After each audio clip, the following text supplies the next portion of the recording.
हमारे लिए भी कमीशन का गठन किया जाए। और 2 बार 3 बार उन्होंने इस सारे विषय को लेकर के हमसे मांग भी की, और हम इस बात को थोड़ा सा देखने लगे कि भी पूरे देश भर में इस तर्ज पर कोई आयोग का गठन हुआ है कि नहीं हुआ। तो कुल मिलाकर के आज जब एक बहुत बड़ी संख्या में आकर के उन्होंने आग्रह किया है, हमने उनकी बात सुनी है, और सुनने के बाद उनको कहा कि पूरे देश भर में आयोग सिर्फ एक जगह है, वो है मध्य प्रदेश में। और वो आयोग जो है वो सामान्य जाति वर्ग का जो है वो आयोग गठित है,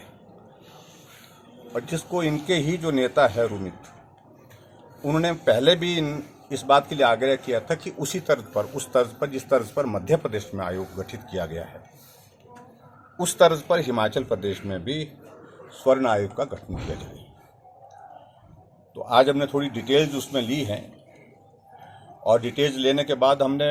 जब हमने देखा कि इनकी मांग काफ़ी अरसे से इस बात को लेकर के चल रही है,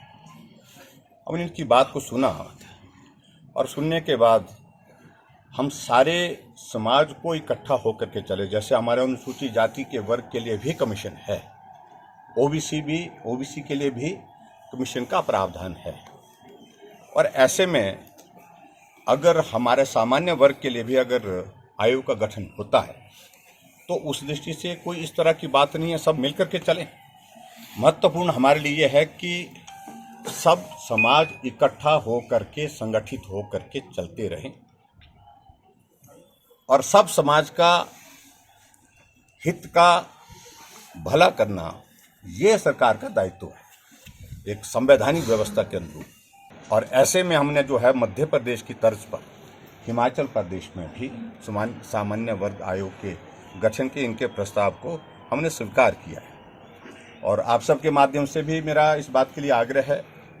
और हमने कहा कि अगला जो हमारा बजट सत्र आएगा, बजट से, क्योंकि कमीशन है, कमीशन हमको विधानसभा में हमको एक्ट के रूप में इसको करना पड़ेगा, तो अगले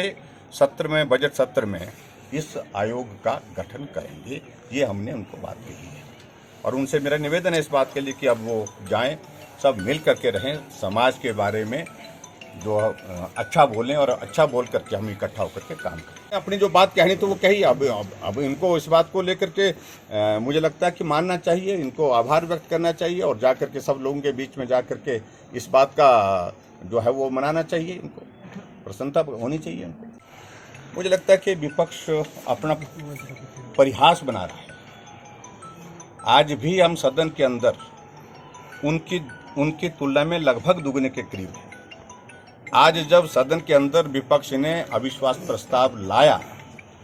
और उस प्रस्ताव पर जब हमारे अध्यक्ष महोदय जी विधानसभा के उन्होंने अपनी व्यवस्था दी, और व्यवस्था के साथ जब उनसे पूछा कि आप इसको प्रस्तुत करना चाह रहे हैं, उन्होंने कहा हाँ करना चाह रहे हैं, तो प्रस्तुतिकरण के लिए ये आवश्यक है कि 1/3 ऑफ द टोटल स्ट्रेंथ, जो हाउस की जो हमारी संख्या है उसके अनुरूप वहाँ पर संख्या होनी चाहिए। वो संख्या कुल मिलाकर के जो खड़े हुए थे, जितने भी सदस्य, शायद मेरे ख्याल में 20 लोग खड़े थे,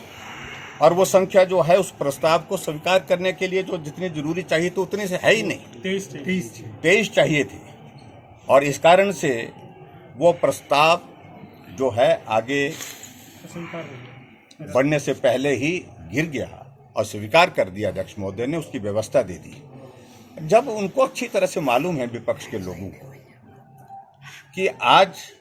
हिमाचल प्रदेश में